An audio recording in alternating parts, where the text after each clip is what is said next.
అవినాష్, చెప్పుమా. దగ్గరలో ఉన్న మెడ్ప్లస్ కు వెళ్ళి మెడ్ప్లస్ బ్రాండ్ మెడిసిన్స్ అని అడిగి కొనుక్కునరా. అక్కడ 50 to 80% తగ్గింపుకు వస్తుంది. మీరు తీసుకునే అదే మందులు, అదే నాణ్యమైన మందులు, కానీ సగం ధరకే. మరొక అంశం చూద్దాం సార్. పట్నం నరేందర్ రెడ్డి ఉగ్రవాద అంటూ హైకోర్టు ప్రశ్నించింది. ఆయన తీరును తప్పు పట్టింది సార్. అయితే ఆయన మాజీ ఎమ్మెల్యే, పారిపోయే అవకాశం ఎక్కడా లేదు. అలాంటప్పుడు ఇంటి వద్ద ఎందుకు అరెస్ట్ చేయలేదు?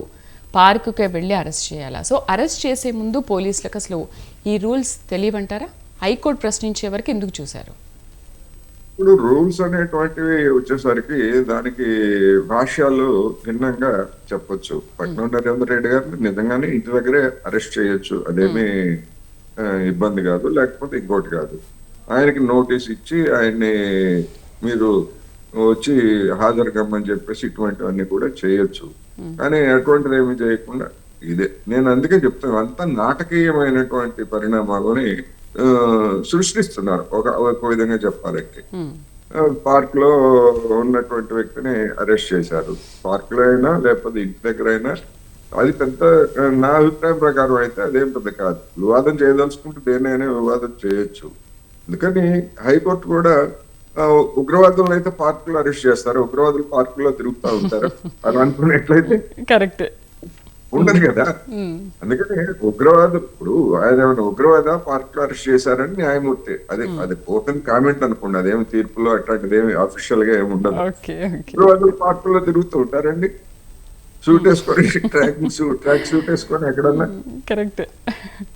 అందుకని ఇవన్నీ కూడా ఏంటంటే వీటిని మనం ఆయా న్యాయమూర్తులకి మనం ఏం దురుద్దేశాలను ఆపాదించాల్సినటువంటి అవసరం లేదు. కానీ వాళ్ళ నోటి నుంచి వచ్చే ప్రతి మాటని మనం పెద్దగా కొన్ని సందర్భాల్లో సీరియస్ గా కూడా తీసుకోవాల్సినటువంటి అవసరం లేదు. వాళ్ళు ఇచ్చేటువంటి అఫీషియల్ గా ఇచ్చేటువంటి తీర్పు, కాగితం మీద వాళ్ళు పెట్టేటువంటి తీర్పునే మనం ప్రామాణికంగా తీసుకోవాలి. అంటే ఇదంతా కుట్ర అని ఎలా అంటారని కూడా ప్రశ్నించింది సార్ హైకోర్టు. అది ప్రశ్నించవచ్చు, అది ప్రశ్నించడానికి ఏమీ తప్పులేదు. ఎందుకంటే పోలీసులు కుట్రలో భాగంగా లగచర్లలో జరిగినటువంటి ఉదంతాలు అని చెప్పేసి అన్నారు. ఇది కుట్ర ఎట్లా చెప్తారు, ఉన్నటువంటి ప్రాథమిక ఆధారాలు ఏమిటనేటువంటి అడగవచ్చు. లేదు ఇది కుట్ర అని చెప్పేసి పోలీస్ యంత్రాంగం చెప్తుంది. ఆ పోలీస్ యంత్రాంగం చెప్పేటువంటి దాని మీద ఆ కుట్రకు సంబంధించినటువంటి ఆధారాలని రేపు న్యాయమూర్తి ముందు సమర్పిస్తే కోర్టు ఎక్కడైతే ఏ కోర్టులో అయితే కేసు ఉందో దాని మీద చేస్తారు.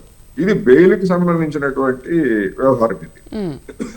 అందుకని పట్నం నరేందర్ రెడ్డి గారి మీద పెట్టినటువంటి కేసుని ఏ కోర్టు విచారిస్తుందో ఆ కోర్టులో ఇప్పుడు హైకోర్టు న్యాయమూర్తి లేవనెత్తినటువంటి ఆధారాల గురించి కానీ లేదా ఇటువంటి వాటి గురించి కానీ పోలీసులు చూపించాలి. లేకపోయేట్లయితే ఆ కేసు నెగ్గు మనకు తెలుస్తుంది కదా చట్టంలో ఉన్నటువంటి.